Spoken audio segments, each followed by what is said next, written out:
டாஸ்மாக்ல இருக்கக்கூடிய கூட்டத்துக்கு அங்கே யாரும் எந்த பொண்ணையும் கற்பழிக்க மாட்டாங்க. ஸோ ஏன் டாஸ்மாக்கு நம்ம வீட்டு பெண்கள் அனுப்ப மாட்டோம். ஏன் கூட்டிட்டு கூட போக மாட்டோம். ஏன்னா உங்க வீட்டு பெண்கள் போகக்கூடிய ஒரு கௌரவமான, மரியாதையான, பாதுகாப்பான இடம் அது இல்லை அப்படின்னு சட்டம் சொல்லலை. உங்க மனசும் உங்க புத்தியும் சொல்லுது. இந்த குறைந்தபட்ச மரியாதையும் கௌரவத்தையும் ஏன் உங்க கேர்ள் ஃப்ரெண்டு கொடுக்க மாட்டேங்கிறீங்க? ஆனா இப்பவும் சொல்றேன், அந்த மாதிரி ஒரு இடத்துக்கு ஒரு பெண்ணை கூட்டிட்டு போனது முட்டாள்தனம் தானே தவிர அது ஒரு கிரைமும் இல்லை. நடந்த கிரைமுக்கு அது ஒரு முக்கிய காரணமும் இல்லை. எதுவுமே காரணம் இல்லைன்னா அப்போ எதுதான் காரணம்?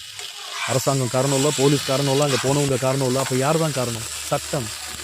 சட்டம் மட்டும்தான் எனக்கு தெரிஞ்சு இதுக்கு ஒரே காரணம்.